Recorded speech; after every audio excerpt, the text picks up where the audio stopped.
Hello, my dear student. How are you?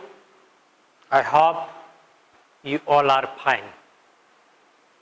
This is very first time we try to interact with you in a visual mode. And today I am here to discuss with you regarding your science subject, and in science subject physics part. So generally up to class 8 you are study the science in a general way. You are not dividing the science in physics, chemistry, biology in such a way, okay? But from class 9th onward, now there is a specialization of subject in which you have to study chemistry, physics and biology separately. And you have to go in detail, you have to go in depth in this subject. And particularly generally in students' mind, in student psychology is in such a way that physics is a lengthy, physics is a difficult subject. In physics, numericals are difficult. But actually, my dear friends, this is not a reality. This is only the psychology of the student. Actually, the physics is the most interesting subject. In our day-to-day life, in our daily life, various things would be happen.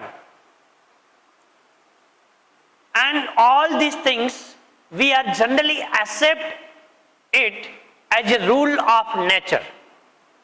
Yeah, this is the rule of nature. Naturally ऐसे होता है. We are accepting these things. But actually, whatever the natural things happen surrounding us, behind all the natural things, behind all the natural phenomena, physics is there. And if you have studied the physics in a detail, you have tried to correlate the physics subject in our natural life. So really you can enjoy the physics. Because whatever the things surrounding us, what will happen? Okay? We don't know the science behind that. And just we are accepting the things. Just हमने देखा कि कोई भी चीज है, ठीक है, उनको धक्का लगाते हैं, तो बस हमने धक्का लगा दिया. वी आर वॉकिंग, हम चलते हैं, तो हम चल रहे हैं. हम बेंड डाउन हो रहे हैं, तो कुछ एंगल तक हो सकते हैं, बाद में गिर जाते हैं. ये हवाएं चल रही है, सीजन चेंज हो रही है. okay? कोई भी चीज को हम ऊपर फेंकते हैं तो वो ऊपर जाने की जगह नीचे आ रही है. बॉल को हम दीवार से फेंकते हैं तो जितने जोर से बॉल दीवार पे स्ट्राइक करते हैं उतने ही जोर से बॉल वापस आ रहा है. So many things is there in our day-to-day life. So every phenomena is connected with the physics. The meaning of physics is only understand the natural phenomena is the physics. So your class 9th physics is very interesting. And it is directly correlate with our day-to-day life. And for you it is starting to understand the physics. And very first time you have to expose this subject in a wider way. So first of all, from your mind, remove this inferiority complex or fear that physics is a difficult subject. Physics is very easy and interesting subject. But you have to understand this subject, okay? Correlate this subject with our day-to-day life and try to understand the application of it so you can enjoy the physics. But the way of learning, the way of reading for the physics is somewhat different as compared to chemistry and biology. So I give you the assurance that once you remove the fear from your mind, prejudice for the subject from your mind, and take this subject in a natural way and understand the subject, connect it with daily life, really you can enjoy. So presently we cannot meet in a physical way, so I will try my level best to interact with you in a virtual world. But in virtual world everything is not possible. Okay, so after reopening of the school we will meet face to face, and I give you the assurance that I make physics is a favorite subject for you and you can enjoy the physics. Okay, so let us today we will start with your chapter number 8, motion. बहुत ही simple word है motion, ठीक है, जिसका meaning होता है movement. कोई भी movement होता है जिसको हम बोलते हैं मोशन. ठीक है, so various type of motions होते हैं. तो एक्चुअली मोशन क्या है, मोशन कैसे पॉसिबल है, मोशन के रिलेटेड डिफरेंट टर्म्स क्या है, इस चैप्टर में हम ये जानने की कोशिश करेंगे. ठीक है, so let's we will start with chapter number 8, motion.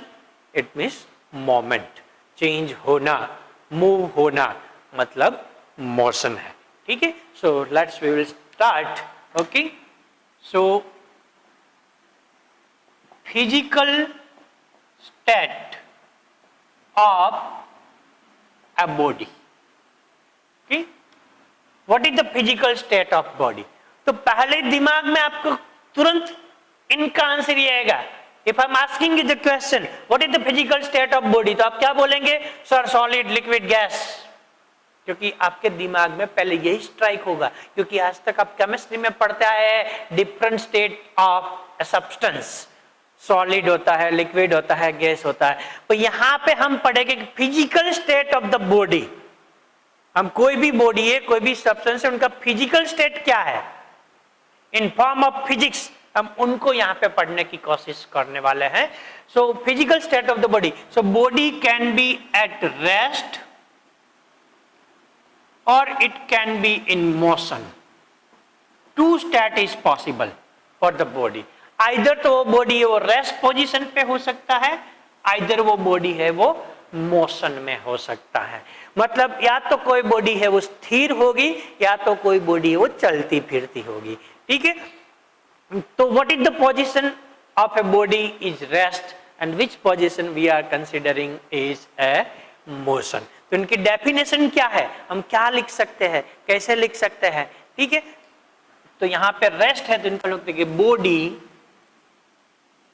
Is said to be in state of rest, okay, if its position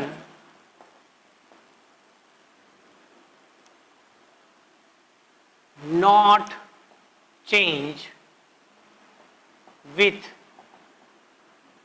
time with respect to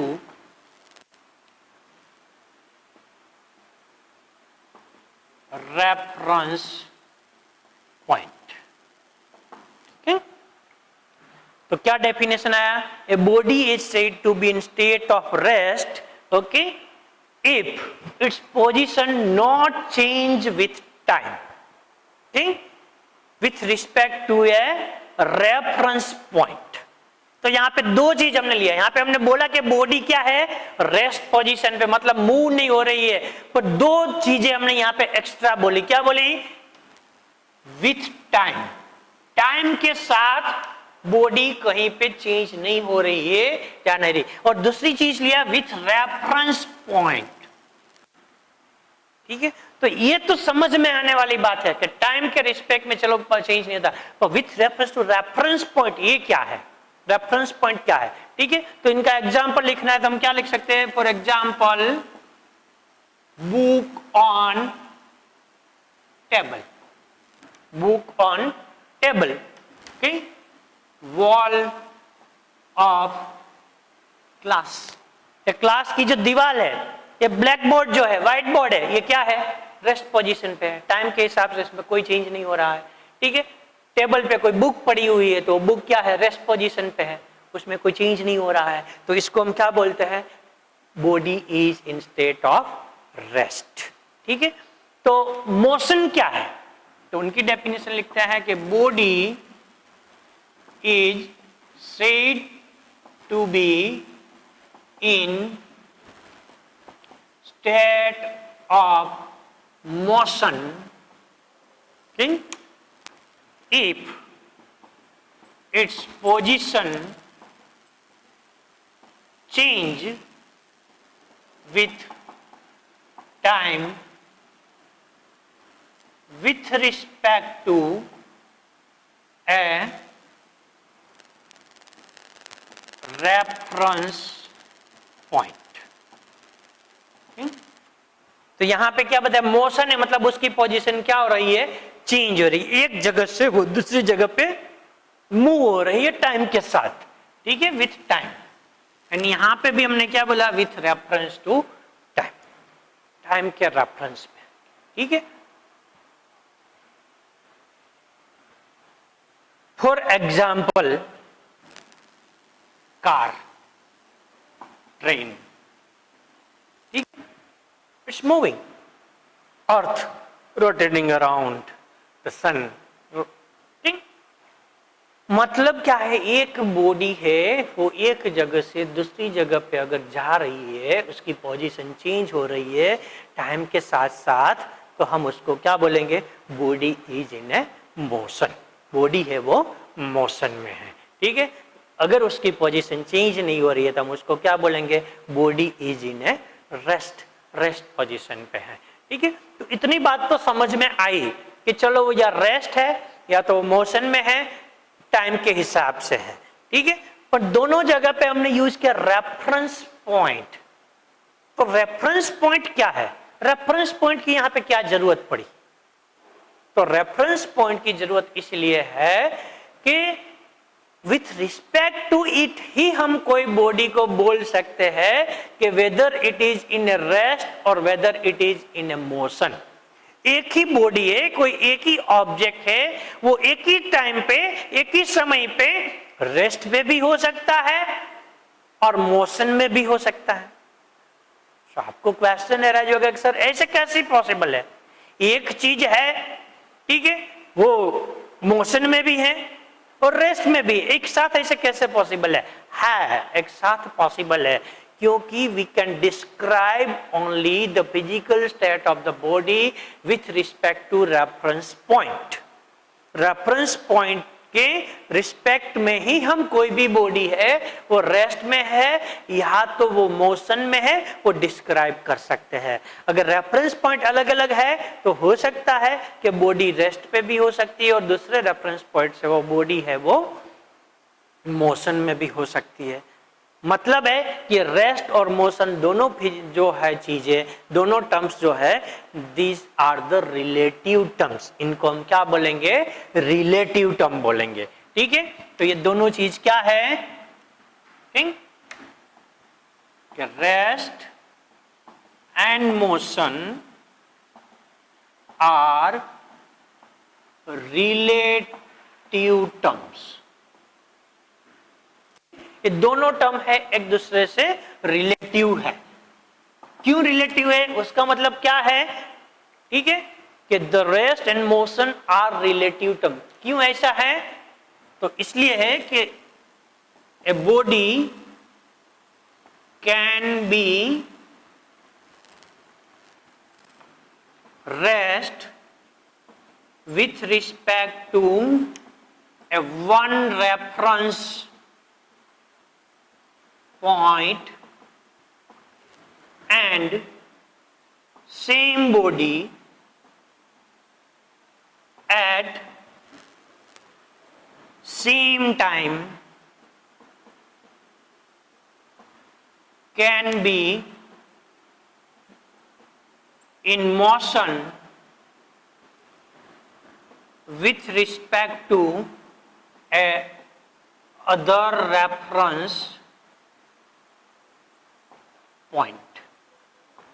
कोई एक ही बॉडी है, एक ही टाइम पे एक रेफरेंस पॉइंट से हम देखें तो रेस्ट पोजीशन पे है, दूसरे रेफरेंस पॉइंट से देखें तो मोशन में है। तो ऐसे कैसे हो सकता है? चलो विथ एग्जाम्पल हम उनको समझने की कोशिश करते हैं। ठीक है, फॉर एग्जाम्पल, ठीक है, यहां पे हम एक बस ले लेते हैं। ठीक है, बस के अंदर दो पैसेंजर बैठे हुए हैं। ठीक है, ए एंड बी, और बस इज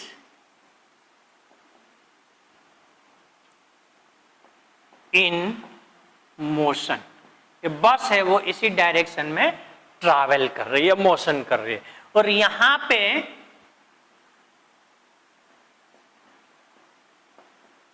एक बस स्टॉप है, यहां पे एक बस स्टॉप है, और बस स्टॉप के पास यहां पे कोई थर्ड पर्सन है वो खड़ा है। ठीक है, तो यहां पे ये दो पर्सन है, ए और बी, एंड यहां पे एक सी है। ठीक है, ए और बी जो है वो बस के अंदर बैठे हुए हैं और बस है वो ट्रैवल कर रही है। यहाँ पे बस स्टॉप है और बस स्टॉप पे एक पर्सन जो खड़ा हुआ है सी है जो वहां पे खड़ा है। तब इसमें देखें कि क्या है कि रेस्ट और मोशन दोनों रिलेटिव कैसे हो सकते हैं। ठीक है, तो यहाँ पे हम इनको डिस्क्राइब करते हैं, अलग अलग सिचुएशन को समझने की कोशिश करते हैं। तो यहाँ पे विथ रेफरेंस टू सी, अगर सी को हम रेफरेंस पॉइंट मानते हैं और सी है वो ए को देखते हैं, तो A is in motion with respect to C. A जो है वो सी के रिस्पेक्ट में मोशन में, क्योंकि बस चल रही है, बस वहां से रास्ते से जा रही है और सी ऐसे खड़ा है, तो सी देख रहा है कि बस जा रही है, तो बस के साथ साथ ए भी जा रहा है, मतलब A is in a motion, motion में है। सिमिलरली सी है वो बी को देखते हैं, तो बी भी क्या है, बस में जा रहा है, तो B is also in motion with respect to C. If we are considering C as a reference point and we are describing the physical state of A and B, then A and B both are in motion with respect to C. ठीक है, so A and B are in motion with respect to C. C के respect में A और B वो दोनों क्या है, motion में है। ठीक है, दोनों अपनी पोजीशन है वो चेंज कर रहे हैं एक दूसरे के रिस्पेक्ट में। ठीक है, अब हम ए को रेफरेंस पॉइंट मानते हैं। अगर ए है वो सी को देख रहा है, ठीक है, तो ए के रेफरेंस में सी क्या होगा, रेस्ट में होगा या मोशन में होगा? एक्चुअल में तो सी यहां पे खड़ा है बस स्टॉप पे, ठीक है, पर अगर ए है वो सी को ऑब्जर्व कर रहा है, तो C is also in motion with respect to A. C भी ए के रेफरेंस में मोशन में क्यों है कि यहां से बस जा रही है, तो जैसे जैसे बस आगे जा रही है वैसे वैसे सी है वो पीछे छूट रहा है। जैसे आप बस में बैठते हैं और बस के रोड साइड पे जो ट्री लगे हुए हैं, तो tree is in rest position, tree अपनी जगह को चेंज नहीं कर रहा है। पर अगर आप बस में जा रहे हैं तो बस जैसे जैसे आगे जा रही है तो आपको लग रहा है कि ट्री है वो कहां जा रहा है, पीछे जा रहा है। मतलब आपको लग रहा है कि tree is also in motion because tree की पोजीशन है वो आपके रेफरेंस में चेंज हो रही है। आप ट्री से दूर जा रहे हैं या तो आप ट्री से नजदीक आ रहे हैं। ठीक है, तो यहां पे है कि हम ए और बी को रेफरेंस करते हैं, तो क्या है, C is in motion with respect to A and B. अगर ए सी को देखते हैं या बी सी को देखते हैं तो सी किस में है, मोशन है, कि जब तक बस इधर आएगी तब इन दोनों को क्या दिखाई देगा कि सी उनसे नजदीक आ रहा है या तो वो सी से नजदीक जा रहा है, और जब दूर जाते जाएगा तो उनको क्या दिखेगा, सी उनसे दूर जा रहा है। ठीक है, नाउ ऐसी चीज हम बी है वो ए को देखेंगे या तो ए है वो बी को देखेंगे तो क्या होगा? एक्चुअली दोनों बस में बैठे हुए हैं, दोनों ट्रैवल कर रहे हैं, पर दोनों एक ही सीट पे बैठे हुए हैं, एक ही बस में बैठे हुए हैं, तो एक दूसरों की पोजीशन है, वो बस चाहे कितना भी ट्रैवल कर ले, वो दोनों की पोजीशन एक दूसरे के रिस्पेक्ट में चेंज नहीं हो रही है। ठीक है, जहां पे ए बैठा है वहां पे ए रहेगा, जहां पे बी बैठा है वहां पे बी रहेगा, बस चाहे कितना भी ट्रैवल कर ले। So with respect to A B है वो रेस्ट पोजीशन पे है, और with respect to B A है वो रेस्ट पोजीशन पे है। ठीक है, मतलब A is in rest with respect to B and B is in rest with respect to A। ठीक है, तो अब आपको समझ में आया होगा कि दोनों कैसे रिलेटिव टर्म है एक दूसरे में, और एक ही टाइम पे एक ही बॉडी रेस्ट पे भी है, मोशन में भी है, वो भी समझ में आया आपको कि अगर C है वो A को देखते हैं तो A किस में है? मोशन में है, पर अगर B A को देखते हैं तो B किस में है? रेस्ट पोजीशन पे है। मतलब rest and motion are relative terms and we can describe this term with the help of reference point only. ठीक है, तो अब आपको रेफरेंस पॉइंट यहां पे क्यों यूज किया वो समझ में आया होगा। डेफिनेशन के अंदर हमने रेफरेंस पॉइंट लिखा, अगर आप रेफरेंस पॉइंट नहीं लिखते हैं तो डेफिनेशन गलत हो जाएगी। क्यों गलत हो जाएगी डेफिनेशन? क्योंकि एक रेफरेंस पॉइंट के जरिए ही हम कोई भी बॉडी को डिस्क्राइब कर सकते हैं कि वो रेस्ट पोजीशन पे है या तो वो मोशन पे है। Okay, so let us we will define the reference point.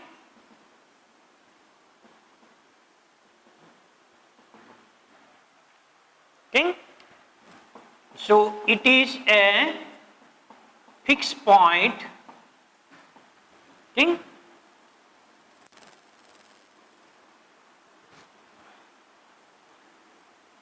which can, okay, it is a fixed point, okay,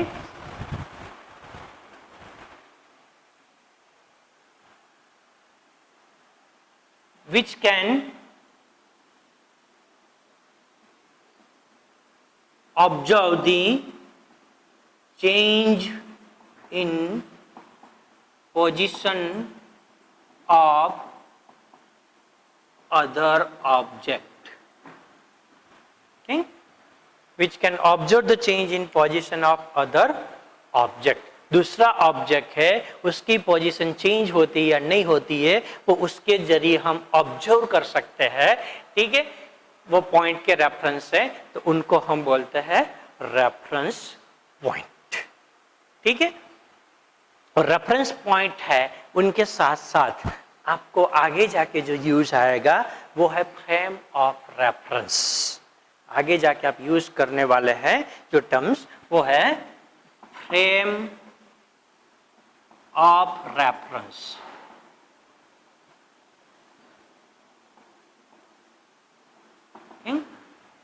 so frame of reference क्या है?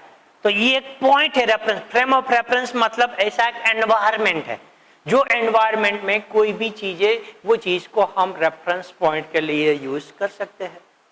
सो it is an environment from which motion is observed. So it is an environment, okay, it is an environment from which,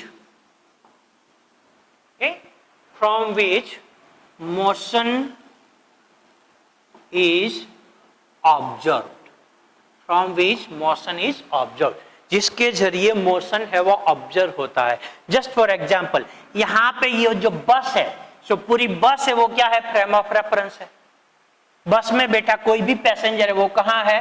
बस के अंदर है। तो वो कोई भी पैसेंजर है वो रेस्ट पोजीशन पे है या तो मोशन में है, वो कौन सा एनवायरनमेंट में हम डिसाइड कर रहे हैं, बस के एनवायरनमेंट में डिसाइड कर रहे हैं। मतलब जो बस है पूरा वो क्या है, फ्रेम ऑफ रेफरेंस है। यहाँ पे बस स्टैंड है वो क्या है, फ्रेम ऑफ रेफरेंस है। कि हम यहाँ पे ये जो पर्सन है इनको हम बोल रहे हैं कि रेस्ट है, किसके जरिए बोल रहे हैं, बस स्टॉप के जरिए हम बोल रहे हैं कि ये रेस्ट पोजीशन पे है, ठीक है। और इनको हम डिस्क्राइब कर रहे हैं तो किसके रेफरेंस में डिस्क्राइब कर रहे हैं, बस के रेफरेंस में डिस्क्राइब, बस स्टैंड के रेफरेंस में डिस्क्राइब कर रहे हैं। तो ये बस स्टॉप जो है वो क्या है, फ्रेम ऑफ रेफरेंस है, ठीक है। और जनरली जब आप फ्रेम ऑफ रेफरेंस की बात करते हैं और जब हमें उनको कैलकुलेट करना होता है, एट द टाइम उनको हमें रिप्रेजेंट करना होता है, at the time generally we are using okay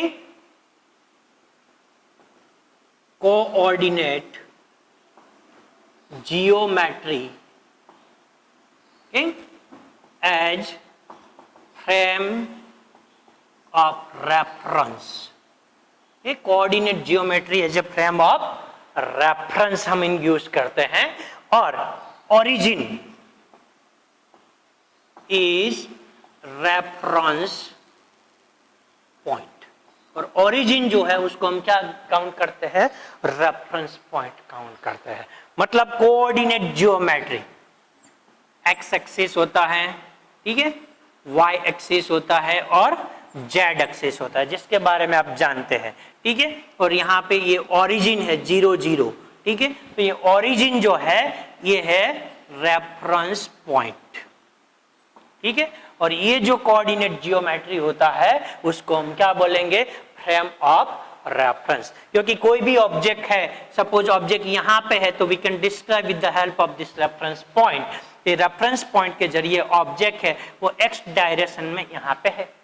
अगर यहाँ पे कोई ऑब्जेक्ट है तो हम इनको डिस्क्राइब करते हैं कि विथ रेफरेंस पॉइंट के जरिए वो ऑब्जेक्ट है वाई एक्सिस पे बी प्लेस पे है। अगर कोई ऑब्जेक्ट यहाँ पे है तो हम उनको डिस्क्राइब करते हैं कि वो एक्स कोऑर्डिनेट है, ठीक है, x1 और y कोऑर्डिनेट y1, यहाँ पे कोई ऑब्जेक्ट है विथ रेफरेंस टू ओरिजिन। मतलब 0 0 जो है ओरिजिन है उसको हम रेफरेंस पॉइंट कंसीडर करते हैं, और कोऑर्डिनेट जियोमेट्री जो है उनको हम फ्रेम ऑफ रेफरेंस बोलते हैं। इनके जरिए हम कोई भी ऑब्जेक्ट है उनकी पोजीशन जो है उनको डिस्क्राइब कर सकते हैं, ठीक है। So this is about the basic terms of this chapter, okay. Now let us we will move ahead in this chapter, okay, to understand the other terms which is related with this chapter, okay.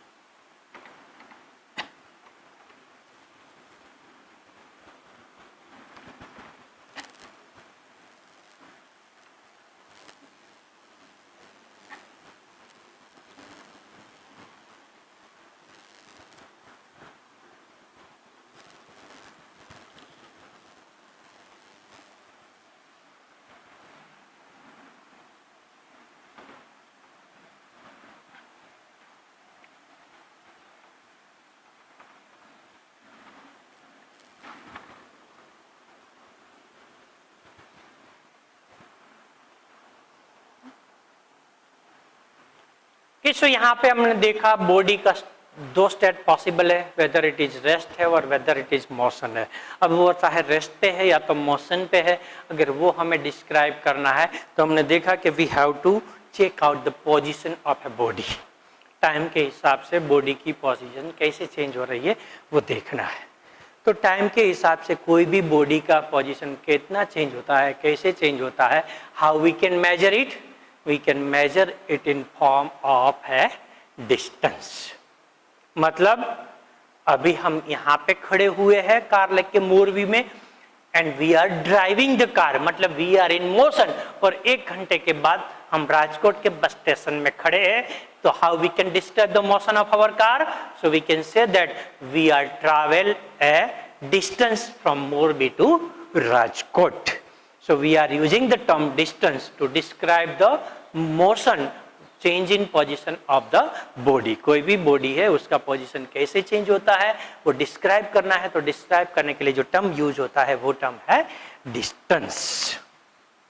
तो definition क्या है distance का?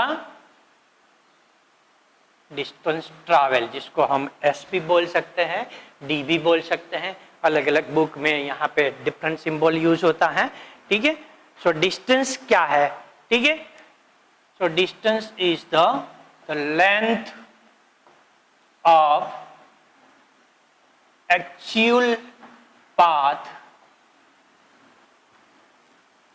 Travel by body from its initial position to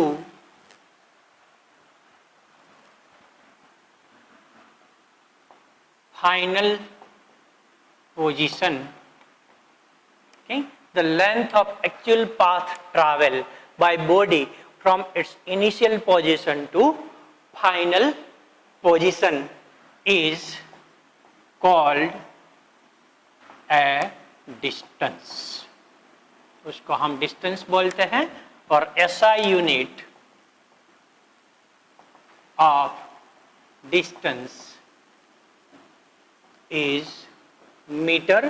क्योंकि आप जानते हैं कोई भी फिजिकल क्वांटिटी है तो फिजिक्स में यूनिट का बहुत बहुत इंपॉर्टेंट है। Without unit it is a meaningless, उनका कोई भी मतलब नहीं है। तो जब जब हम कोई भी फिजिकल क्वांटिटी का यूज करते हैं उनके साथ यूनिट लिखना कंपलसरी होता है, ठीक है। So SI unit of distance is metre and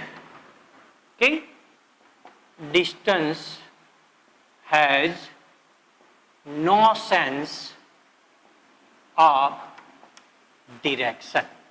distance को डायरेक्शन की कोई सेंस नहीं है, उनके साथ हमें डायरेक्शन बताने की कोई जरूरत नहीं है। मतलब जस्ट वी कैन डिस्क्राइब कि what is the distance travel, we can 60 kilometre, 40 kilometre, 80 kilometre, so it is enough to describe it. इससे ज्यादा कोई जरूरत नहीं है, ठीक है। तब यहाँ पे डेफिनेशन क्या बोल रही है कि the length of actual path travel, body ने एक्चुअली कितना पाथ ट्रैवल किया है उसकी इनिशियल पोजीशन से लेके फाइनल पोजीशन पे उनका टोटल जो हम मेजर करेंगे, दिस इज व्हाट डिस्टेंस। उसको हम क्या बोलेंगे? डिस्टेंस बोलेंगे। For example in the starting we are at Morbi, हम मोरबी पे है, ठीक है। यहाँ पे हम कार लेके खड़े हैं, ठीक है। यहाँ पे हम कार लेके खड़े हैं मोरबी। अब मोरबी से हम जा रहे हैं अहमदाबाद, ठीक है। अब मोरबी से हमने डिस्टेंस ट्रैवल किया अहमदाबाद तक, ठीक है। मोरबी से हम कहाँ गए? अहमदाबाद गए। तो अगर हम मोरबी से अहमदाबाद जाते तो एक रास्ता हमारे पास है, मोरबी से हम कहाँ गए? हलवद होके हम अहमदाबाद तक गए। And for that we are travelling 225 kilometre. हमने रास्ता ट्रैवल किया 225 kilometre. So distance travel by us from Morbi to Ahmedabad is what? 225 kilometre, ठीक है। अब इनकी जगह हमने ये क्या कि मोरबी से हम लिंबड़ी होके ट्रैवल करके अहमदाबाद तक गए। So we are travelling distance is equal to 250 kilometre. हमने 250 किलोमीटर डिस्टेंस को ट्रैवल किया वहां जाने के लिए, ठीक है। गए तो हम मोरबी से अहमदाबाद ही, पर हमने रास्ता अलग लिया। So we are travelling the distance is equal to 250 kilometres. और एक हमने ये क्या किया, मोरबी से हम राजकोट गए और राजकोट से हम अहमदाबाद गए, तो we are travelling 300 kilometres. So तीनों पोजीशन पे क्या है? और initial position and final position are same. हमारी इनिशियल पोजीशन और फाइनल पोजीशन क्या है? सेम है। इनिशियली हम कहां पे है, मोरबी पे है, और मोरबी से हम कहां जा रहे हैं, अहमदाबाद जा रहे हैं। पर तीनों टाइम पे हमने जो रास्ता लिया वो रास्ता अलग अलग है। Which path we are chosen is different. So as per the definition, in all three cases, the distance traveled by us is different. गए तो हम मोरबी से राजकोट ही है, पर तीनों रास्ता अलग अलग है। तो all three option, distance traveled by us from Morbi to Ahmedabad is not same. In first case, we are traveling distance is equal to 225 kilometer. In second case, the distance traveled by us is 250 kilometer. And third case, distance traveled by us is 300 kilometer. मतलब definition क्या बताइए? The length of actual path travel. जो actual path से आप travel कर रहे उनका measurement कितना है, उनका डिस्टेंस कितना है, उनकी लेंथ कितनी है, this is nothing but A distance. उनको हम डिस्टेंस बोलते हैं। ठीक है, तो डिस्टेंस ट्रैवल जो है हमारा ऐसे मेजर होता है। सेकंड एग्जांपल हम लेते हैं, यहां पे हम खड़े हैं वो पोजीशन पे, ओरिजिन की पोजीशन पे। अब यहां पे हम ले लेते हैं, ठीक है, एक पोजीशन ले लेते हैं, ये है हमारा 5